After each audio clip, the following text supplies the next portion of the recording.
My sisters and I were raised under the stars of the storied general we eulogize today. Dad was famous for his 13 rules, but our family life was unregimented. No morning reveille or marching drills. It was a warm and joyous and loving home, anchored by our strong and graceful mother, Alma. Our parents taught us right. They taught us wrong.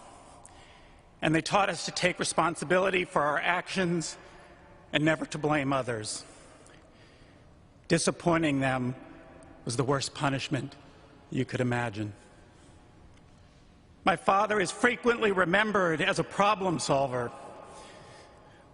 while his solutions to world problems may have been elegant. His fixes around the house were a bit more kludgy. He believed he could cheaply fix anything with a little duct tape, some wire, and a can of spray paint. He'd even propose a solution for a non-existent problem just to satisfy his curiosity about how something worked.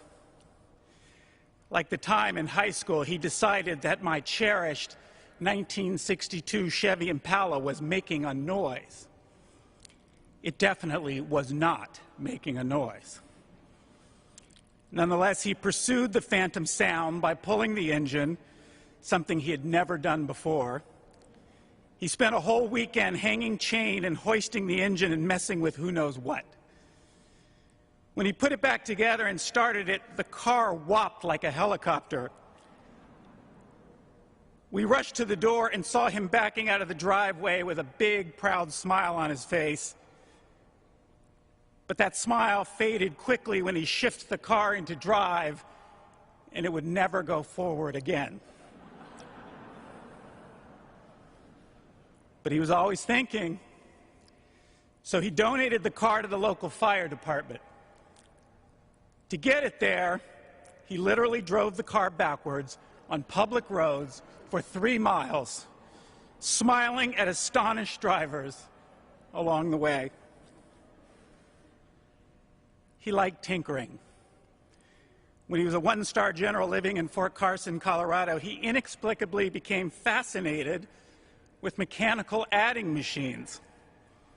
He would buy them by the pallet at auction and then try to get the machines to work.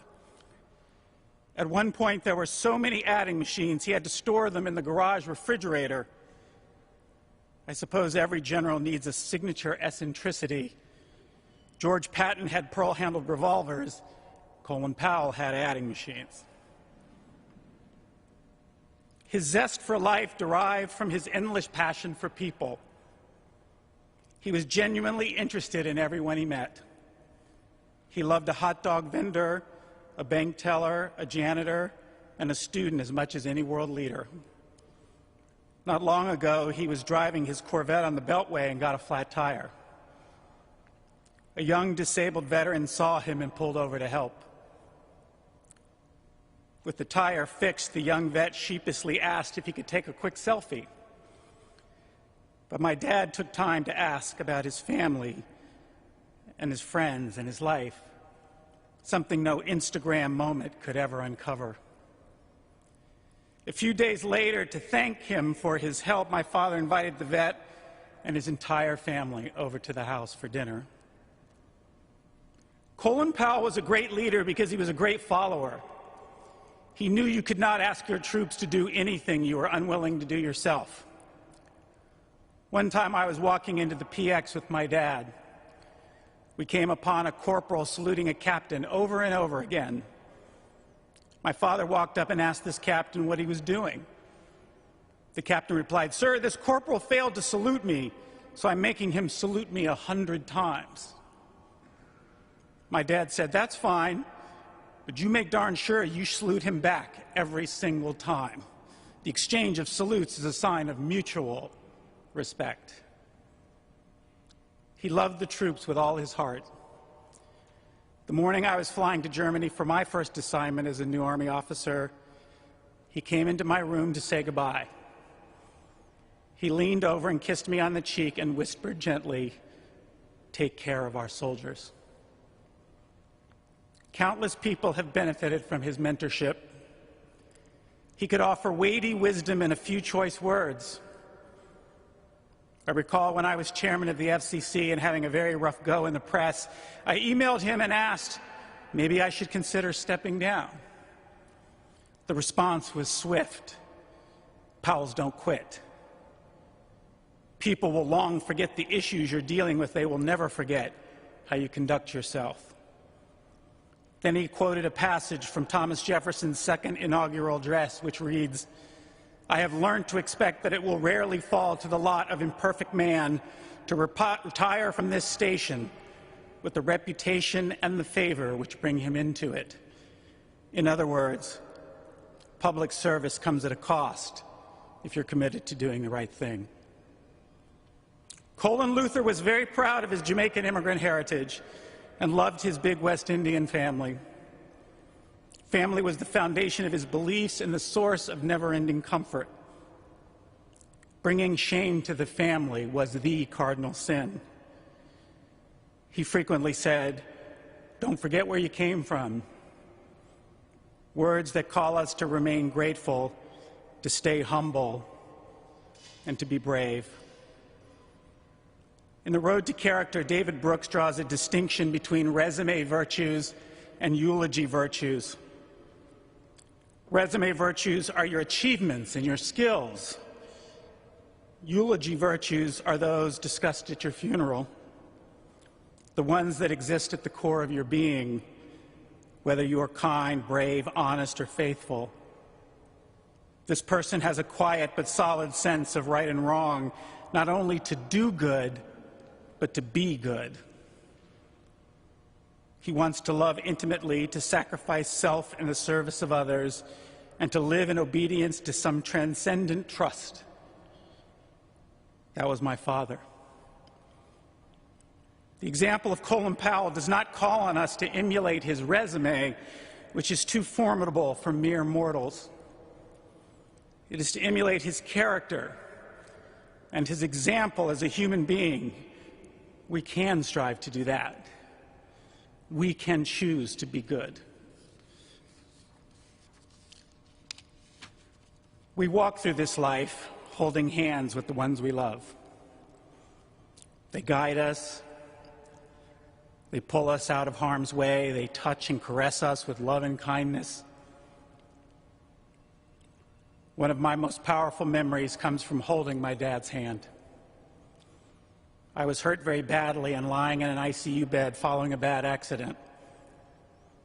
It was the middle of the night, yet my father was by my side after a long day of work. I was squirming in pain and anguish. Without a word, he just took my hand and squeezed it with a father's love. It instantly relaxed and put me at peace. The last night of his life, I walked in to see him. Now he was the one lying in an ICU bed. He could not see or speak to me. So I took his hand, just as he had taken mine decades before. I knew everything was not going to be okay. I wanted him to be at peace. But again, I felt my father's love in that hand. That hand that took my mother's hand in matrimony. That hand that held me as a baby. That hand that signed report cards, tossed baseballs, and fixed old cars. That hand that signed treaties and war orders, saluted service members, and gestured joyfully while telling a story. That hand is still now. But it left a deep imprint on the lives of family and dear friends, soldiers and sailors, presidents and prime ministers, and a generation of aspiring young people. Ralph Waldo Emerson said that the purpose of life is not to be happy, it is to be useful, to be honorable, to be compassionate, to have it make some difference that you have lived and lived well.